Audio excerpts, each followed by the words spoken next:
नमः शिवाय। हर हर महादेव। आप सभी शिव भक्तों का मेरे चैनल पर हार्दिक स्वागत है। आज हम एक बहुत ही पवित्र और शुभ दिन के विषय में बात करने जा रहे हैं। हम जानेंगे भगवान शिव और माता पार्वती को समर्पित प्रदोष व्रत की महिमा और इसकी पावन कथा के बारे में।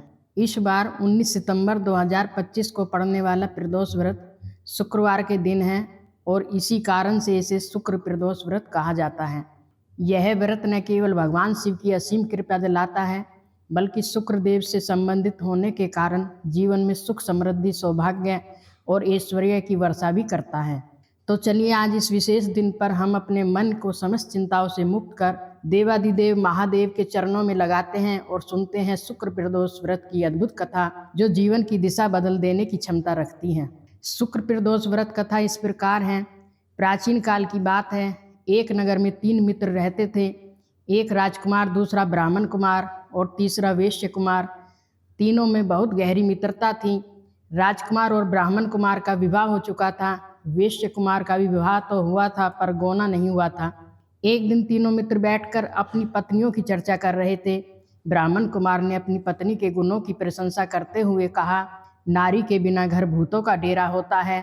वैश्य कुमार ने जब यह सुना तो उसने तुरंत अपनी पत्नी को लाने का निश्चय कर लिया, चाहे उसके माता पिता राजी न हों।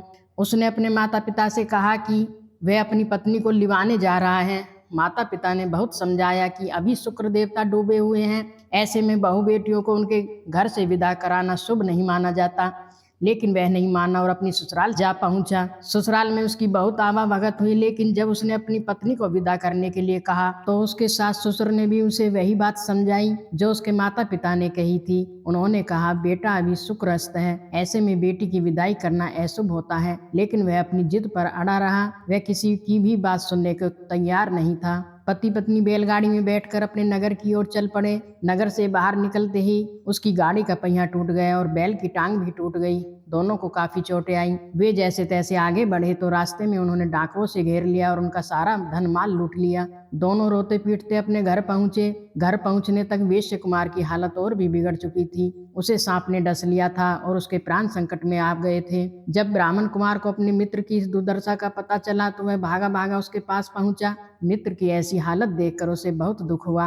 उसने वैश्य कुमार के माता पिता को शुक्र प्रदोष व्रत की सलाह दी। उसने बताया कि यह भगवान शिव का परम प्रिय व्रत है, जो इसके प्रभाव से बड़े संकट भी टल जाते हैं। ब्राह्मण कुमार की सलाह मानकर वैश्य कुमार के माता पिता और उनकी पत्नी ने पूरी श्रद्धा और भक्ति के साथ शुक्र प्रदोष का व्रत रखा। उन्होंने विधि विधान से भगवान शिव और माता पार्वती का पूजन किया। उन्होंने प्रदोष काल में यानी सूर्यास्त के समय शिव जी का अभिषेक किया। उन्हें बेलपत्र, धतूरा, पुष्प अर्पित किए और कथा सुनी। उनकी सच्ची भक्ति और व्रत के प्रभाव से भगवान शिव और माता पार्वती प्रसन्न हुए। उनकी कृपा से वैश्य कुमार के प्राण बच गए। उसका स्वास्थ्य धीरे धीरे सुधरने लगा और उनके घर की आर्थिक स्थिति भी पहले से बेहतर हो गई। उनके जीवन से सारे कष्ट दूर हो गए और घर में पुनः सुख, शांति और समृद्धि का वास हो गया। उस दिन के बाद ये तीनों मित्रों के परिवारों ने नियम पूर्वक प्रदोष व्रत का पालन करना शुरू कर दिया और वे सब सुख पूर्वक अपना जीवन व्यतीत करने लगे। तो मेरे प्रिय भक्तजनों, यह कथा हमें सिखाती है कि जीवन में कभी कभी हम अनजाने में या जिद में आकर बड़े बुजुर्गों की सलाह नजरअंदाज कर देते हैं, जिसके कारण हमें कष्ट उठाने पड़ते हैं।